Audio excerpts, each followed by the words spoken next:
Hari ini kita akan membahas ide pokok dan ide pendukung. Apa itu ide pokok? Nah, jadi ide pokok adalah ide yang terdapat dalam suatu paragraf yang dimana berfungsi sebagai pokok bahasan dalam paragraf tersebut. Selanjutnya kita akan membahas ciri-ciri ide pokok. Pertama, merupakan topik atau inti pembahasan dari sebuah paragraf. Kedua, hanya ada satu dalam paragraf. Dan yang terakhir, terletak pada kalimat utama yang bisa dijelaskan dengan rinci. Selanjutnya, kita akan belajar bagaimana cara menemukan ide pokok dalam paragraf. Yang pertama, tentunya kita harus membaca paragraf tersebut dengan teliti. Selanjutnya, kita akan menemukan kalimat utama dari paragraf tersebut.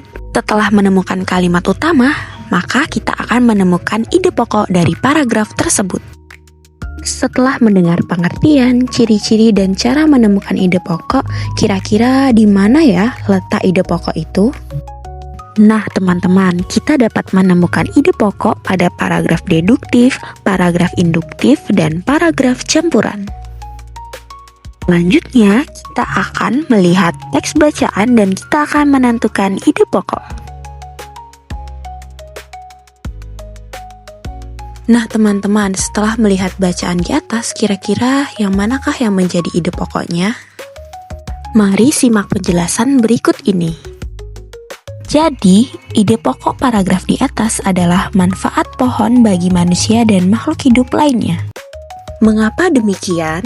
Karena menurut paragraf di atas, kita bisa melihat jika kalimat pertama merupakan kalimat utama teman-teman, sedangkan kalimat lainnya menjadi kalimat penjelas. Nah, hal tersebut bisa dilihat dari kalimat pada teks tersebut, yaitu pohon bermanfaat sebagai sumber pangan, industri, dan obat, yang menunjukkan bahwa pohon tersebut memberikan manfaat yang banyak. Selanjutnya, kita akan membahas tentang ide pendukung secara umum, teman-teman. Ada yang tahu tidak apa itu ide pendukung? Nah, teman-teman, ide pendukung adalah ide-ide tambahan yang menjelaskan dan mendukung gagasan pokok dalam sebuah paragraf. Jumlah ide pendukung sendiri berbeda dengan jumlah ide pokok.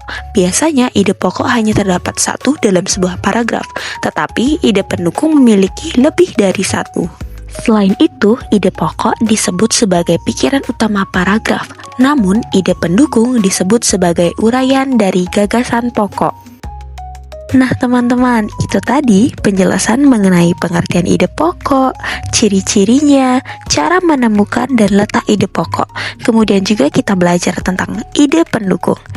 Nah, teman-teman, saya berharap teman-teman dapat memahami materi tersebut. Sampai bertemu di pembelajaran selanjutnya.